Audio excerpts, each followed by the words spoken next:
মাহফুজ আলম উনি সেই ডিমান্ড পূরণের জন্য উনি আসলে গতকাল এসেছিলেন জগন্নাথ শিক্ষার্থীদের কাছে, শিক্ষার্থীদের প্রতিনিধি হিসেবে সরকারে আছেন। যারা বাকের মজুমদার, আমি একটা জিনিস, এই আসলে আওয়ামী লীগ নিষিদ্ধ করার আন্দোলন থেকে এটা শুরু হয়েছে। যখন এই আন্দোলনের মধ্যে থেকে গিয়ে কেউ স্লোগান দিয়েছে গোলাম আজমের বাংলায় আওয়ামী লীগের ঠাঁই নাই, তারপর থেকে আপনারা তীব্র প্রতিক্রিয়া জানিয়েছেন। তার আগে থেকে জনাব মাহফুজ আলমের একটা পরিষ্কার অবস্থান আছে হচ্ছে জামাতে ইসলামের এগেনস্টে, এরকম মনে হয়েছে, যে কারণে তাকে একটা স্ট্যাটাস তিনি দিয়েছেন, ক্ষমা চাইতে বলেছেন, পরে আবার একটা স্ট্যাটাস তুলে ফেলেছেন। আপনি আপনার ফেসবুক স্ট্যাটাসে বলেছেন, ফেসবুকে লিখেছেন, তোরা যারা রাজাকার, সময় থাকতে বাংলা ছাড়, লাখো শহীদের রক্তে কেনা দেশটা কারো বাপের না, গোলাম আজম তুই রাজাকার, বাংলা কি তোর বাপ দাদার।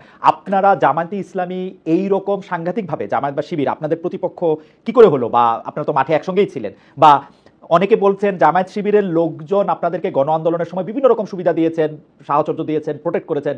এখন আপনারা কি এই জায়গা থেকে নিজেদেরকে বার করে নিয়ে আসতে চাচ্ছেন?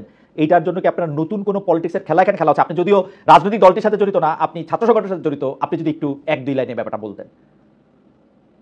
আচ্ছা, আপনি যেটি মাহফুজ আলমের বলেছেন যে উনি এর আগে থেকে ওনার অবস্থান স্পষ্ট নয়, জামাতের বিপক্ষে একটা পক্ষে না, এরকম একটা অবস্থান নিয়েছেন। তবে আমার কাছে বিষয়টি এরকম মনে হয়নি, বরং মাহফুজ আলমের যে অবস্থানটা ছিল সেটা ছিল 1971 পক্ষে, আমাদের মহান স্বাধীনতা মুক্তিযুদ্ধের পক্ষে ছিল।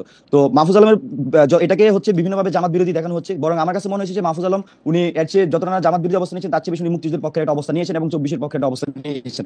আর আরেকটা বিষয় যেটা বললেন যে আওয়ামী লীগ নিষিদ্ধের যে আন্দোলন, সেখানে স্লোগানকে কেন্দ্র করে আওয়ামী লীগ, মানে এখানে কি হয়েছিল, গণ অভ্যুত্থানের মধ্যে যখন আওয়ামী লীগ গণহত্যা চালিয়েছে, তখন গণ অভ্যুত্থানের একটা এটা অর্গানিক দাবি হিসেবে ছিল যে আওয়ামী লীগ আসলে এখানে কিভাবে রাজনীতি হবে, এবং গণ অভ্যুত্থানে যারা ছিল তারা কিন্তু আওয়ামী লীগ নিষিদ্ধের দাবিটা বিভিন্নভাবে উঠিয়েছিল। কিন্তু আমরা দেখেছি গণ অভ্যুত্থান পরবর্তী সময়ে এখানকার যারা সরকার, যে অন্তর্বর্তীকালীন সরকার গঠন হয়েছিল এবং যারা এক্সিস্টিং রাজনৈতিক দলগুলো ছিল, তারা কিন্তু কিভাবে আওয়ামী লীগের রাজনীতি বন্ধ করবে বা যারা এখানে খুনের সাথে জড়িত তাদের কিভাবে শাস্তি করবে তার কোনো সুনির্দিষ্ট রোডম্যাপ দিতে পারেনি। ফলত আমরা দেখেছি দীর্ঘ 9 মাস বিভিন্ন অব্যবস্থাপনা এখানে তৈরি হয়েছে। আমরা দেখেছি আওয়ামী লীগ মিছিল করছে, কিন্তু তাকে ধরার জন্য কোনো ধরনের কোনো আইনি ভিত্তি ছিল না। তো এখানে সর্বশেষ এখানে এনসিপির মুখ্য সংগঠক দক্ষিণাঞ্চলের হাসনাত আবদুল্লাহ উনি যখন আওয়ামী লীগ নিষিদ্ধের ডাক দেন এবং সর্বস্তরের ছাত্র জনতা কিন্তু সেখানে উপস্থিত হয়, এবং আমরা দেখেছি সেই শান্তিপূর্ণ আন্দোলন ভালোভাবে চলছিল এবং আওয়ামী লীগ নিষিদ্ধের জন্য মানুষ কিন্তু তাদের দাবি দাওয়া থেকে শুরু করে এখানে যে ধরনের পোর্ট্রেট সব করছিল। কিন্তু আমরা দেখি যে এক পর্যায়ে এখানে এই আন্দোলনকে স্যাবোটেজ করার জন্য এখানে দলীয় স্লোগান ব্যবহার করা হয়। এখানে আপনি যে স্লোগানের কথা উল্লেখ করেছেন যে গোলাম আজমের বাংলায় আওয়ামী লীগের ঠাঁই নেই, এরকম একটা স্লোগান দেওয়া হয়, এবং সেখানে আমরা দেখি যে শিবিরের যে সাংগঠনিক একটি গান সেটাও গাওয়া হয়। তো এটা যখন একটা গণমানুষের আন্দোলন এবং এখানে সর্বস্তরের মানুষজন অংশগ্রহণ করছে, বিভিন্ন দলমতের মানুষজন অংশগ্রহণ করছে, আমরা আমার ব্যক্তিগতভাবে আমার সংগঠন আমাদের মনে হয়েছে এই আন্দোলনটাকে ভিন্ন রূপ দেওয়ার জন্য আসলে এই ধরনের অবস্থা তৈরি করা হয়েছিল, এবং পরবর্তীতে আমরা তার গঠনমূলক আমরা নিন্দা জানিয়েছি, আমরা আমাদের মতো করে সেটা ব্যাখ্যা দেওয়ার চেষ্টা করেছি।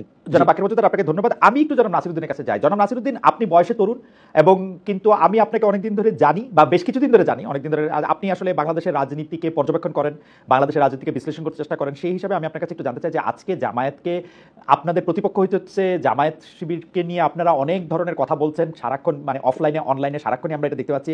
কিন্তু আজকে জামায়াতের যে অবস্থান, বা জামায়াতের যে আপনাদের মুখোমুখি অবস্থান, জামায়াতের যে শক্তিশালী অবস্থান যদি হয়, সেটার জন্য কি বিএনপিরই তো কৃতিত্ব বা দাবি করা উচিত? জামায়াতকে বাংলাদেশে রাজনীতি করতে দেওয়া, জামায়াতকে আসলে যদিও 3 জোটের রূপরেখা থাকা সত্ত্বেও জামায়াতকে সরাসরি রাজনীতিতে আবার 91 পরে পুনর্বাসন করা, জামায়াতকে মন্ত্রিত্ব দেওয়া, জামাতের সাথে জোটের পর জোট করা, এবং বিএনপি তো আসলে জামায়াত যত না শক্তিশালী দল তার থেকে অনেক বেশি প্রতিনিধিত্ব দিয়ে এইটাকে সামনে নিয়ে আসছে, তাই না? আপনারা কি এরকম ফিল করেন যে জামায়াতের এখন আপনারা যত সমালোচনা করছেন সেটা স্বার্থের সমালোচনা, আদর্শের না? জনাব নাসিরউদ্দিন। আপনাকে ধন্যবাদ জনাব খালেদ মহিউদ্দিন ভাই। আপনাকে আমরা আসলে এটি আপনি যেরকম ভাবে দেখছেন আমরা আসলে সেরকম ভাবে দেখছি না। আপনি যদি দেখেন জামাতে ইসলাম এর আগেও আওয়ামী লীগের সাথে এক ধরনের রাজনীতির অংশীদারিত্বের মাধ্যমে তারা আন্দোলন সংগ্রাম করেছে, এবং আন্দোলন সংগ্রাম বিএনপির বিরুদ্ধেও তারা করেছিল অতীতে। এবং বাংলাদেশ জাতীয়তাবাদী দলের সাথে জামাতে ইসলামের যে রাজনৈতিক জোট ছিল, এটি প্রথমে একটি আন্দোলনমুখী জোট ছিল, তারপরে আপনি জানেন তার পরবর্তী সময়ে এটি একটি সরকার গঠিত হয়েছিল এই দুই জোটের মধ্যে। অতীতে বিভিন্ন সময়ে জামাতকে বিভিন্ন আন্দোলনমুখী জায়গা থেকে বিএনপি সমর্থন করলো। একটি স্বাভাবিক পরিবেশে যখনই জামাত এসেছিল, বা এখন অথবা অতীতে অথবা এখন আমরা দেখছি, তখন জামাত এক ধরনের অকৃতজ্ঞ আচরণ করেছে বলে আমাদের ব্যক্তিগতভাবে সেটি মনে হচ্ছে। আপনি যেভাবে বলছেন আমরা সেভাবে দেখছি না। আমরা মনে করছি যে একটি ভিন্ন প্রেক্ষাপটে বা একটি ডিমান্ডের কারণে জামাতকে বিএনপি রাজনীতির বা আন্দোলনের অংশীদার করা হয়েছিল, কিন্তু সেই প্রেক্ষাপট এখন আর তৈরি নেই। সেই প্রেক্ষাপট যখনই পরিস্থিতি পরিবর্তন হয়েছে, তখনই জামাত তার আসল যে রূপটা, সেই রূপটি প্রকাশ করতে বা তার যে আসল রূপ সেটি জনসমক্ষে সে প্রকাশ করেছে, এটি আসলে আমরা মনে করি। আমি একটু আপনার অনুমতি নিয়ে একটা কথা বলি। আপনি এটি বলছেন বটে, কিন্তু আসলে আপনি যদি 2000 পরবর্তী বিএনপির রাজনীতি আপনি বিশ্লেষণ করেন, আপনি দেখবেন যে বিএনপির একমাত্র সমালোচনার জায়গা ছিল বিএনপির সাথে জামায়াতের বন্ধুত্ব। বহুবার বলা হয়েছে যে বিএনপি যাতে জামায়াতকে ত্যাগ করে, বিএনপি যাতে জামায়াতের সাথে সংস্রব না রাখে, অনেকে অনেকভাবে বলেছেন। বিএনপি কিন্তু সেটা করে নাই, বরং বিএনপি জামায়াতকে 2টা গুরুত্বপূর্ণ মন্ত্রিত্ব দিয়েছে, বিএনপি জামায়াতকে বাংলাদেশে মেইন স্ট্রিমে করেছে এবং বিএনপি জামায়াতকে আসলে মাঠে ব্যবহার করতে চেয়েছে। পরে যখন জামায়াত কিন্তু বিএনপির সাথে সম্পর্ক ছিন্ন করতে চেয়েছে একাধিকবার, বিএনপি সেটা করতে দেয় নাই। এখন বিএনপি যখন মনে করছে যে সে আওয়ামী লীগ নাই, মাঠে পাওয়ারে আসতে পারবে, খুবই মজা হবে তাদের, তখন সে আবার জামায়াতকে অস্বীকার করতেছে। বিএনপি, আপনার কাছে মনে হয় না জামায়াতের সাথে বিএনপির এই আচরণটা সম্পূর্ণ স্বার্থবাদী আচরণ? না দেখুন, আমি সেরকম ভাবছি না। আপনি যেটুকু বলছেন যে বিএনপি অতীতে জামাত ইসলাম বিএনপির সাথে সম্পর্ক ছেদ করতে চেয়েছে, এরকম তথ্য আসলে আমার জানা নেই। মানবজমিন পত্রিকায় রিপোর্ট হয়েছে, মানবজমিন পত্রিকায় রিপোর্ট হয়েছে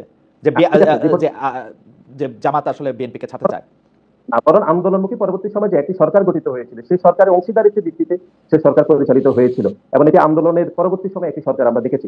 এবং গত 15-16 বছর ধরে বাংলাদেশে যে গণতান্ত্রিক আন্দোলনগুলো হয়েছে, বিশেষ করে 2014 সালে যে বিনা ভোটের নির্বাচন, 2018 সালে নিষেধাজ্ঞার নির্বাচন এবং 2024 সালে যে আমির নির্বাচন হয়েছিল, সেই নির্বাচনগুলোতে কিন্তু বাংলাদেশ জাতীয়তাবাদী দলকে এককভাবে কিন্তু আন্দোলন সংগ্রাম করতে হয়েছিল। খুব বেশি কিন্তু জামাত ইসলামকে আন্দোলনে অর্থাৎ বিএনপিকে সহযোগিতা করেছে এরকম কিন্তু খুব বেশি মাঠে দেখা যায়নি। এখন আপনি যেটুকু বলেছেন যে স্বার্থের জন্য, আমরা সেরকম মনে করছি না। আমরা মনে করছি যে তখন একটি প্রেক্ষাপটের কারণে জামাতের সাথে বিএনপি যে সম্পর্ক তৈরি হয়েছিল, সেই সম্পর্কের সফলতা বা সুফল পেয়েছে জামাত ইসলাম, কিন্তু সেই সম্পর্কে সুফল কখনো বাংলাদেশ জাতীয়তাবাদী দল পায়নি বলে আমি মনে করি। বরং বাংলাদেশ আপনারা কি এই প্রশ্নের মুখোমুখি হন? সাধারণভাবে এই কথা বলা হয় যে বিএনপি অনেক মানে